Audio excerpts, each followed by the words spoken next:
In the winter of 1965, the Langford couple vanished in the Appalachians. Their secret still echoes through the frozen valleys of West Virginia. On a January morning so cold that breath turned to ice before it left the lungs, Sheriff Tom Blackwell received a call that would haunt him for the rest of his life. Two hikers had stumbled upon something in the woods near Harper's Hollow, something that didn't belong there. The mountains of Appalachia in 1965 were a world unto themselves.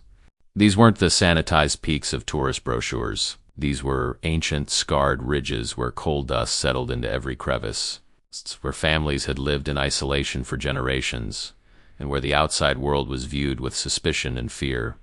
The town of Harper's Hollow was barely a town at all, just a cluster of weathered cabins, a general store, and a church that hadn't seen a full congregation in decades. The Langford family had lived in these mountains since the 1820s. They were descendants of Scottish immigrants who had carved out an existence in the most remote corners of the Appalachians, far from prying eyes and far from the judgments of the outside world. By 1965, the family tree had become something grotesque, branches twisting back upon themselves, roots strangling roots. When Sheriff Blackwell arrived at the scene that January morning, he found a cabin that looked like it had been abandoned mid-sentence. A pot of frozen stew sat on the wood stove. 2 plates were set on the table, forks beside them. A child's wooden toy lay in the corner, but there were no people. The Langford couple, Samuel, age 38, and his wife Mary, age 34, had simply vanished. What the sheriff found next made his stomach turn. In the back room, hidden beneath a loose floorboard, was a collection of photographs. Black and white images, some dating back to the 1920s. They showed generations of the Langford family. But something was terribly wrong with these pictures. The faces stared back at him with eyes too close together. Foreheads sloped at unnatural angles, jaws that protruded or receded in ways that defied normal human anatomy. One photograph in particular stopped him cold. It showed a family gathering from 1943. 15 people stood in front of the same cabin where he now stood. But their faces, dear God, their faces. Some had features so compressed they barely looked human. Others had expressions frozen in what could only be described as perpetual confusion. And in the center, a young boy with eyes that pointed in different directions, his mouth hanging open to reveal a palate so malformed that speech would have been impossible. Sheriff Blackwell had heard the rumors, of course. Every lawman in these mountains had. Whispers of families who kept to themselves, who married their own, who produced children that were hidden away from the world. But seeing it documented like this, seeing the progression of degeneration across decades, was something else entirely. The investigation began in earnest. The sheriff questioned neighbors, though in Harper's Hollow, neighbor meant someone who lived 3 miles away through treacherous mountain passes. An elderly woman named Martha Sims was the first to talk. She lived in a cabin perched on the edge of the hollow, and she had known the Langfords her entire life. Samuel and Mary weren't husband and wife by choice, Martha said, her voice barely above a whisper. They were first cousins. Their parents arranged it when they were children. It's how it's always been done in these parts. The Langfords don't marry outsiders. They never have. She explained that the family's isolation wasn't accidental. It was deliberate. In the 1830s, the Langford patriarch, Jedediah Langford, had moved his family deep into these mountains after a scandal in Virginia. What that scandal was, no one knew for certain, but the isolation became a way of life. Generations were born, lived, and died without ever traveling more than 10 miles from the hollow. They had children, Martha continued, her wrinkled hands gripping a cup of coffee so hard her knuckles went white. 3 of them, but I only ever saw 2. The third one. They kept hidden. Sheriff Blackwell felt ice water run through his veins. Hidden? Where? Martha's eyes filled with tears. In the root cellar. I heard it crying one night when I brought them preserves. A sound like nothing I'd ever heard before. Not quite human, you understand. Samuel saw me listening and he told me to forget what I heard. Said some things were family business. The sheriff returned to the cabin with 2 deputies. They found the root cellar behind the house, its entrance concealed by years of accumulated brush and snow. When they pulled open the heavy wooden door, the smell that emerged made all 3 men recoil. It was the smell of unwashed bodies, of waste, of something kept alive but not living. In the darkness below, they found a space about 8 feet square. There was a pile of filthy blankets in one corner. Scratch marks covered the wooden walls, years' worth of desperate clawing. And in the dirt floor they found something that would later be analyzed by medical examiners in Charleston, strands of hair. Some dark, some lighter, and evidence that someone had been confined here for a very long time. But there was no body, No sign of where the Langfords had gone or what had happened to the hidden child. As Sheriff Blackwell stood in that terrible cellar, breathing through his mouth to avoid the smell, he realized he was dealing with something far darker than a simple missing persons case. This was a family that had systematically destroyed itself through generations of inbreeding, hiding the evidence of their genetic collapse in root cellars and forgotten corners of the mountains. The winter wind howled through the trees above, carrying with it the promise of more snow. Somewhere in these mountains, the Langfords were either hiding or dead. And somewhere there might be a child, if it could still be called a child, who had spent its entire existence locked in darkness. Confiarse jo inscrito nes canal porquesas historias probitas q ninguam asa canter precisam ser reveladas. Evoca precisa sabera verdea q foi escondida por decadas. The investigation into the Langford disappearance quickly became the most disturbing case in West Virginia's history. Sheriff Blackwell assembled a team that included a medical examiner from Charleston, a genealogist from the state archives, and a social worker who had experience with isolated mountain families. What they uncovered was a family tree that read like a horror story written in blood and genes. The genealogist, a meticulous woman named Dr. Patricia Coleman, spent weeks in the state archives, church records, and county courthouse piecing together the Langford lineage. What emerged was a pattern so systematic it could only have been intentional. The family had been intermarrying for at least 5 generations, first cousins marrying first cousins, uncles taking nieces as wives, brothers and sisters producing children in unions that violated both law and nature. "This isn't accidental isolation, Doctor," Coleman explained to Sheriff Blackwell as she laid out chart after chart on his desk. "This is deliberate genetic concentration. Look at the marriage records." In 1887, John Langford married his first cousin Elizabeth. Their son Thomas married his own first cousin Sarah in 1909. Thomas and Sarah's daughter Rebecca married her second cousin, who was also her uncle by a different line, in 1931. This is systematic. The medical examiner, Dr. Harold Morrison, had been analyzing the photographs found in the cabin, along with medical records he'd managed to locate from rare doctor visits over the decades. His findings were devastating.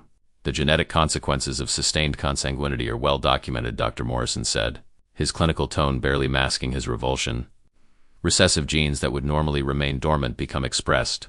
The results include severe intellectual disabilities, physical deformities, blindness, deafness, and shortened lifespans. Based on these photographs and the limited medical records, I'm seeing evidence of microcephaly, cleft palates, skeletal abnormalities, and probable severe cognitive impairment." He pulled out one photograph in particular, the 1943 family gathering. "Look at this boy here in the center. The cranial structure suggests he had what we call cranosynostosis, where the skull bones fuse prematurely. The facial features indicate possible Krausen syndrome. This child would have suffered from increased intracranial pressure, vision problems, and likely seizures. He probably didn't live past childhood, but it was the social worker, Helen Cartwright, who provided the most heartbreaking insights. She had interviewed 17 people who had some contact with the Langford family over the years. The stories they told painted a picture of a family trapped in a cycle of shame, secrecy, and survival. A former schoolteacher named Dorothy Pierce remembered when Samuel Langford briefly attended the one-room schoolhouse in 1935. He was 10 years old, but couldn't speak clearly, she recalled. His jaw was misaligned and he had trouble forming words. The other children mocked him terribly. After 2 weeks, his father pulled him out. I never saw Samuel in town again until he was a grown man, and even then, he avoided eye contact with everyone. A local merchant, Robert Hayes, remembered selling supplies to the Langfords. They'd come in twice a year, maybe. Always bought the same things: flour, salt, sugar, kerosene. They paid in cash, mostly coins. Samuel would hand me a list written in shaky handwriting, and I'd fill the order while they waited outside. Mary never came in. She'd sit in their old truck with a shawl covering her face. The most disturbing testimony came from a midwife named Agnes Porter, who had been called to the Langford cabin in 1957. Mary was having her second child, Agnes said, her voice trembling even 8 years later. The birth was difficult. When the baby finally came, Lord of mercy. When that baby came, I understood why they lived the way they did. Agnes paused, tears streaming down her weathered face. The child had no roof to its mouth. The palate was completely open. Its eyes were set so far apart they seemed to be on the sides of its head, like a fish. The hands had only 3 fingers each fused together. It lived for maybe an hour, making sounds that still wake me up at night. Samuel took it from me and told me to forget what I'd seen. He paid me double and made me swear I'd never speak of it. Sheriff Blackwell's investigation revealed that the Langfords had buried at least 7 infants behind their cabin over the past 30 years. When his deputies excavated the area with proper authorization from the county, they found small graves marked only with river stones. The bones told a story of genetic catastrophe, skulls malformed, spines curved at impossible angles, limbs that had never developed properly. But the most pressing question remained. Where were Samuel and Mary Langford? And what had happened to their hidden child? The breakthrough came from an unexpected source. A coal miner named Jim Tucker approached Sheriff Blackwell 3 weeks into the investigation. Jim worked in the deep mines that honeycombed the mountains around Harper's Hollow. "There's something you need to see," he said. "About a mile from the Langford place, there's an old mining entrance that was sealed up in 1902 after a collapse. But the seal's been broken. Recently, Sheriff Blackwell and his deputies followed Jim through snow-covered trails to a location marked only by a rusted sign warning of danger. Someone had indeed broken through the wooden boards and stone that had sealed the entrance. Fresh footprints led into the darkness. They entered with lanterns and flashlights, the deputy carrying a service revolver. The mine tunnel descended at a steep angle, the walls shored up with rotting timbers that creaked ominously. About 200 yards in, they found signs of habitation. Empty food tins, blankets, and in one alcove, a makeshift bed made from pine boughs. And then they found the clothes. A man's coat torn and blood-stained, a woman's dress shredded as if by claws, and tiny footprints in the coal dust, prints made by feet that had never worn shoes, feet that left an odd, shuffling pattern. Sheriff Blackwell picked up a scrap of paper from the floor. It was a letter, written in Mary Langford's handwriting. They recognized it from papers found in the cabin. The letter was dated January 3, 1965, 3 days before the disappearance. The letter read, "God forgive us for what we've done. God forgive us for what we've created. Thomas is getting stronger. He broke the lock again last night. Samuel says we have to take him deeper into the mountains, somewhere no one will find him. But I can't do it anymore. I can't look at what we made and call it our son. I can't hear him calling for us in that voice that isn't human. We should have let him die when he was born. We should have shown mercy. Instead, we kept him alive. And now he's becoming something we can't control. If someone finds this, please understand, we loved our children, even the ones we had to hide. But love isn't enough when nature itself turns against you." The letter ended abruptly, as if Mary had been interrupted while writing it. Sheriff Blackwell felt his hands shaking as he held the paper. The hidden child, Thomas, was alive. And according to his mother's terrified words, he was becoming dangerous. The search for the Langford family intensified as February brought even harsher weather to the Appalachian Mountains. Sheriff Blackwell organized search parties, but the terrain and the brutal cold made progress agonizingly slow. Every day that passed increased the likelihood that if the Langfords were still alive, they wouldn't be for long. Dr. Morrison provided a chilling assessment based on Mary's letter and the evidence they'd gathered. If this child, Thomas, was kept in that root cellar for most of his life, we're dealing with severe psychological and physical trauma beyond the genetic issues.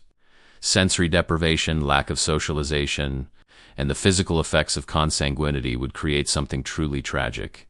Helen Cartwright had been researching similar cases across Appalachia. "There are stories," she said during a meeting in the sheriff's office, "of families in these mountains who hid children for decades. In 1931, authorities in Kentucky found a 26-year-old man who had been kept in a barn his entire life. He had been born to siblings and had severe deformities. When they tried to integrate him into society, he became violent. He didn't understand human interaction. He only knew isolation and darkness. The implications were terrifying. If Thomas had spent 16 years, his approximate age based on Agnes Porter's testimony and the timeline, locked in that root cellar, emerging only occasionally, he would be more feral than human." On February 14, 1965, a local trapper named Ezra Walsh came to the sheriff's office with disturbing news. "I found one of my traps sprung," he said. "But whatever took the rabbit, it didn't kill it clean, it tore it apart. And there were tracks around it. Human-like, but wrong. The stride was too wide and the feet left drag marks, like whoever made them was shuffling or couldn't walk right." Sheriff Blackwell and 3 deputies accompanied Ezra to the trap location. The scene was exactly as described. The snow around the trap was churned up and the tracks led northeast, deeper into the wilderness. They followed the trail for 2 miles before losing it in rocky terrain. But they found something else. a cave entrance, partially hidden by an overhanging rock face. Inside the cave, they discovered more evidence of habitation, and scratched into the rock wall over and over again were crude drawings. Stick figures, a man, a woman, and something small between them. The same image repeated dozens of times, as if the artist was trying to make sense of a concept they couldn't quite grasp. Family, but there was also something more disturbing. On another section of wall, the drawings changed. The stick figures were shown in a sequence that depicted violence. The small figure between the adult figures was shown attacking them. Red clay had been used to color parts of these drawings, suggesting a level of sophistication in the storytelling.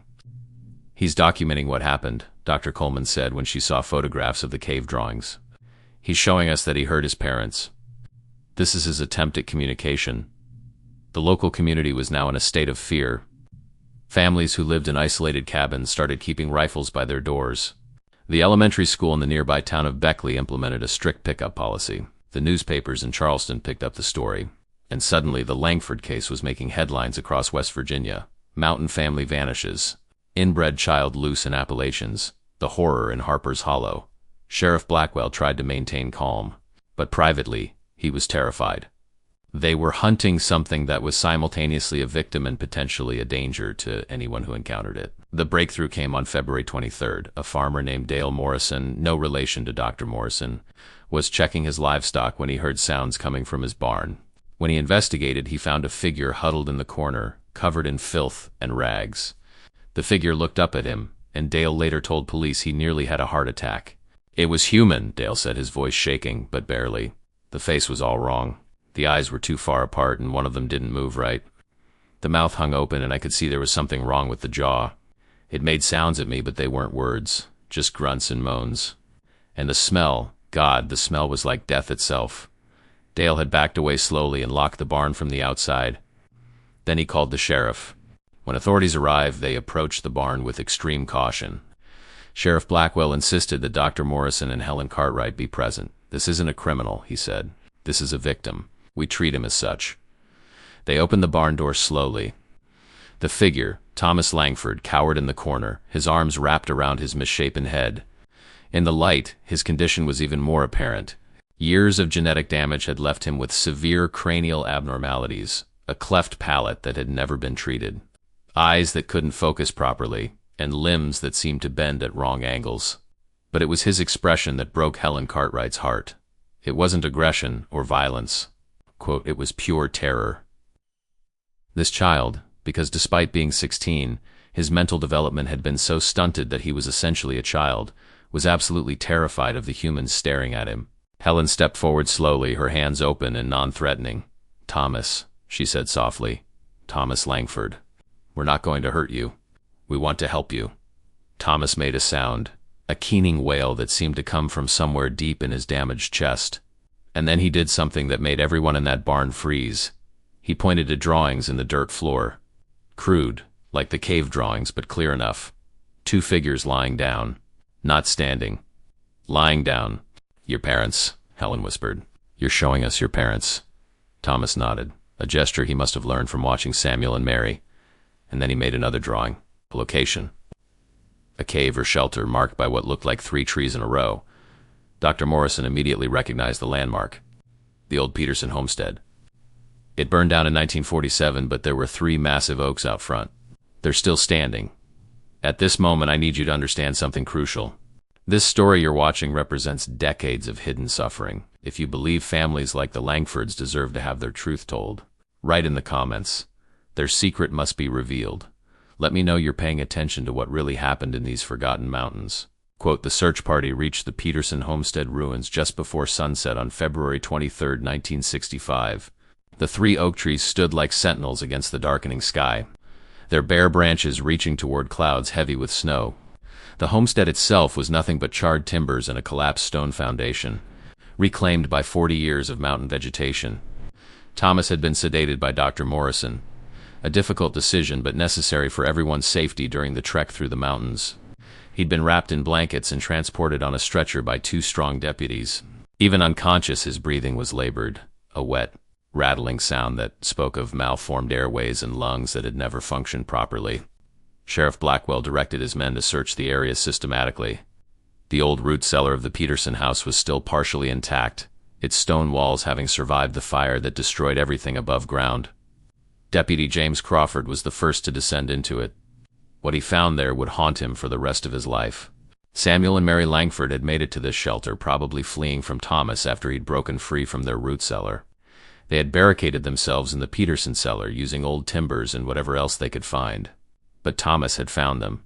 The marks on the barricade showed where he'd clawed and pounded, his determination fueled by years of imprisonment and a confused, desperate need to be with the only people he'd ever known. Eventually, he'd gotten through, and what happened next was the inevitable tragedy of a situation that should never have existed. Samuel Langford's body was found in the corner, his skull fractured. The medical examiner would later determine that the injury was consistent with being struck repeatedly against the stone wall. Mary Langford lay nearby, her neck broken. The positioning of the bodies suggested that Thomas hadn't understood what he was doing. He'd been trying to make them wake up, moving them, positioning them, even attempting to feed them based on the scattered remnants of food around their corpses. But the most heartbreaking detail was what Deputy Crawford found clutched in Mary's frozen hand. It was a photograph, the same one from the 1943 family gathering. On the back in Mary's handwriting were the words, "We thought we could hide from our sins. We thought we could keep our family pure. God forgive us. We created monsters, and we called it love." Thomas was taken to a state facility in Charleston, where a team of doctors attempted to assess his condition. Their report, filed on March 15, 1965, made for devastating reading. Thomas had severe intellectual disabilities, was functionally blind in one eye, had a cleft palate that had fused incorrectly over time, causing chronic infections, and displayed skeletal abnormalities consistent with multiple generations of consanguinity. His chromosomes showed patterns that geneticists had rarely seen outside of laboratory studies of extreme inbreeding. More tragically, despite his limited cognitive abilities, Thomas seemed to understand that his parents were gone. He would draw the same pictures over and over, the three stick figures together, and then he would cry, tears running down his malformed face, making sounds that approximated the word mama. He died on April 7, 1965, from pneumonia. His damaged lungs couldn't fight the infection. He was 16 years old and had spent 14 of those years locked in a root cellar, hidden from the world because his parents couldn't bear to admit what their family's secrets had created. The investigation into the Langford case expanded beyond just Samuel, Mary, and Thomas. Dr. Coleman's genealogical research revealed that the family had produced at least 19 children over 5 generations, but only 7 had survived past age 10. The others had died from complications related to genetic disorders, and all had been buried in unmarked graves around various family properties. The state of West Virginia used the Langford case as impetus for new legislation. Laws were strengthened regarding mandatory reporting of child welfare concerns, and social services were expanded to reach isolated mountain communities. It was too late for the Langfords, but perhaps it would save other families from similar fates. Helen Cartwright wrote a comprehensive report on the case, which was published in a social work journal in 1966. In it, she wrote, "The Langford tragedy represents the ultimate conclusion of isolation, shame, and the systematic practice of consanguinity. This family believed they were preserving something pure, maintaining a bloodline uncontaminated by outsiders. Instead, they created generation after generation of suffering. They hid their children not out of cruelty but out of shame, shame that their family tree had become so tangled that it was strangling itself." The cabin in Harper's Hollow was eventually torn down by the county. The land was left to return to wilderness. But locals say that on cold winter nights, you can still hear sounds coming from that hollow, the crying of children who never had a chance, the desperate wails of parents who loved their offspring but couldn't face what they'd created. Dr. Morrison included the Langford case in a medical paper on the genetic consequences of sustained inbreeding. His conclusion was clinical but damning. When populations become genetically isolated, the results are predictable and devastating. Recessive genes accumulate, genetic diversity collapses, and each generation becomes more vulnerable to catastrophic health issues. The Langford family represents an extreme case, but the principles apply to any isolated population engaging in consanguineous relationships.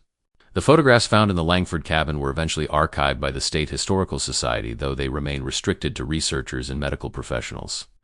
They serve as a visual record of what happens when human families violate the basic genetic principle of diversity.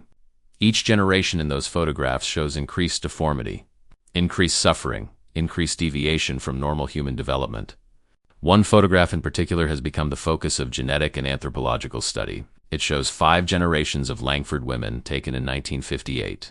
The eldest, born in 1878, shows relatively normal features. Her daughter, born in 1901, has slightly asymmetrical features. The granddaughter, born in 1923, shows obvious signs of genetic issues: eyes too close together, a misshapen jaw. The great-granddaughter, born in 1945, is severely affected: profound facial abnormalities, hands that don't form properly. And the youngest, born in 1957, is so malformed that her humanity is almost unrecognizable. This photograph, spanning 80 years and 5 generations, tells the story of genetic collapse in one family with devastating clarity. The grave markers of Samuel and Mary Langford were placed in the Harper's Hollow Cemetery by the state. They're simple stones, listing only names and dates. Thomas was buried beside them, his stone reading simply Thomas Langford, 1949 to 1965. Child of the mountains. Some locals objected to Thomas being buried in the cemetery at all, saying he wasn't properly human. Sheriff Blackwell personally ensured that Thomas's burial went forward. He was human enough to suffer, the sheriff said. He's human enough to deserve a decent burial. In the years following the Langford case, similar stories emerged from other isolated Appalachian communities. The Langfords weren't unique, they were simply the ones who got caught. Other families, hearing about what happened in Harper's Hollow, began seeking help. Social services documented dozens of cases of children hidden away, families practicing systematic intermarriage, and communities where genetic diversity had collapsed to the point where severe disabilities were almost expected in each new generation. The Langford case became a watershed moment in understanding the human cost of isolation and consanguinity. It wasn't about judging mountain people or their traditional ways of life. It was about recognizing that when families turn inward, when they isolate themselves out of fear or shame or a misguided sense of purity, the results are always tragic. 60 years have passed since that terrible winter of 1965, but the Langford case still resonates through the mountains of West Virginia and beyond. Sheriff Tom Blackwell, who died in 1992, never forgot the case. In interviews before his death, he spoke about how it changed his understanding of justice, suffering, and the fine line between victim and perpetrator. Thomas Langford killed his parents, Blackwell said in a 1989 interview. But was he a murderer? He had the mental capacity of a young child, trapped in a body that barely functioned, emerging from years of imprisonment. He was trying to reach his parents, to be with them, and he didn't understand his own strength or their fragility. How do you judge that? How do you assign blame? The question haunted everyone involved in the case. Helen Cartwright, who went on to become a leading voice in child welfare reform, used the Langford case as a cornerstone of her arguments for proactive intervention in isolated communities. "We can't wait for tragedies to happen," she testified before Congress in 1972. "The Langford family suffered for generations before anyone knew." How many other families are out there right now, hiding children in root cellars and back rooms, ashamed of what their practices have created? Dr. Morrison's medical research on the Langford case contributed to a growing understanding of genetic counseling and the importance of genetic diversity. By the 1980s, genetic testing was becoming more common, and counselors were using cases like the Langfords to explain why consanguineous marriages were so dangerous. But perhaps the most lasting impact of the Langford case was on the community of Harper's Hollow itself. The town, such as it was, never recovered from the publicity. Families moved away, ashamed to be associated with the area. By 1975, Harper's Hollow was essentially abandoned. The general store closed. The church was locked up. The school had already been consolidated with a larger district years before. Today, Harper's Hollow exists only as a historical footnote and a cautionary tale. The foundations of old cabins are still visible through the undergrowth. The cemetery remains, though it's overgrown and rarely visited. The 3 oak trees at the Peterson homestead fell during a storm in 2003, finally erasing one of the last physical landmarks of the tragedy. But the story itself won't die. Researchers continue to study the Langford genealogy, trying to understand how a family could persist in such destructive patterns for so long. Geneticists use the Langford genetic profiles as teaching examples of what happens when genetic diversity is eliminated. Social workers point to the case when arguing for funding for rural outreach programs. In 2015, on the 50th anniversary of the discovery of Samuel and Mary Langford's bodies, a memorial service was held in Charleston. About 30 people attended, mostly social workers, medical professionals, and descendants of people who had known the Langfords. A plaque was unveiled at the state capitol commemorating the victims of genetic isolation in Appalachian communities. The plaque reads, "In memory of the children hidden in darkness, the families trapped by shame, and the communities that suffered in silence. May their stories ensure that no child is ever again imprisoned by the mistakes of their ancestors." One attendee at the memorial was Dr. Sarah Langford, a genetic counselor from California. She was a distant relative of the Harper's Hollow Langfords, descended from a branch of the family that had left the mountains in the 1890s. I changed my last name when I was 18, she told a reporter. I didn't want to be associated with what happened, but then I realized that running from it doesn't help anyone. What happened to my relatives was a tragedy, but it was also a warning. Genetic diversity isn't just a scientific concept, it's a human necessity. Dr. Sarah Langford now works with isolated communities around the world, including in rural areas of Pakistan, Yemen, and parts of Africa where consanguineous marriage is still common. She uses her family's story to illustrate the long-term consequences of such practices. "I tell people about Thomas," she says. "I tell them about a boy who spent his life in darkness, who never learned to speak, who never had a chance at a normal life because his parents were first cousins, his grandparents were first cousins, and the pattern went back generations. I show them the photographs, the medical records, and I ask them, is this what you want for your children?" The Langford cabin site has become something of a dark tourism destination, though there's nothing left to see but forest.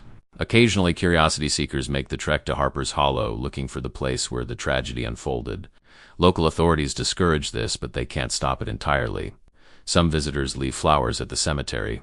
Others take photographs of the empty land where the cabin once stood. And sometimes people report hearing things in that hollow. The sounds are probably just wind through the trees, animals moving through the undergrowth, or the settling of old mining tunnels beneath the surface. But the locals know the story, and they have their own interpretations. They hear a child crying in the darkness, calling for parents who can never answer. They hear the desperate scratching of fingers against wood, trying to break free from prison. They hear the echo of a tragedy that should never have happened. The scientific legacy of the Langford case is substantial. Medical schools still use the case in courses on genetics and medical ethics. The photographs and medical records have been studied by researchers around the world. Papers have been published examining everything from the specific genetic mutations observed in the Langford family to the psychological effects of extreme isolation on developing children. One study published in the Journal of Genetic Psychology in 2008 used the Langford case as a primary example in a comprehensive analysis of consanguinity effects across multiple generations. The researchers concluded, the Langford family represents perhaps the most well-documented case of sustained consanguinity in American history. The progression from relatively mild effects in early generations to catastrophic genetic collapse in later generations follows predictable patterns, but with an intensity rarely seen in modern populations. This case provides invaluable data for understanding the cumulative effects of inbreeding and serves as a powerful warning about the dangers of genetic isolation. But beyond the science, beyond the social policy, beyond the medical research, the Langford case is ultimately a human story. It's about parents who loved their children but couldn't admit what they'd created. It's about a community that suspected but didn't want to interfere. It's about a society that allowed families to disappear into the mountains and forget they existed until tragedy forced them into the light. Thomas Langford's grave in Harper's Hollow Cemetery is occasionally visited by people who have heard his story.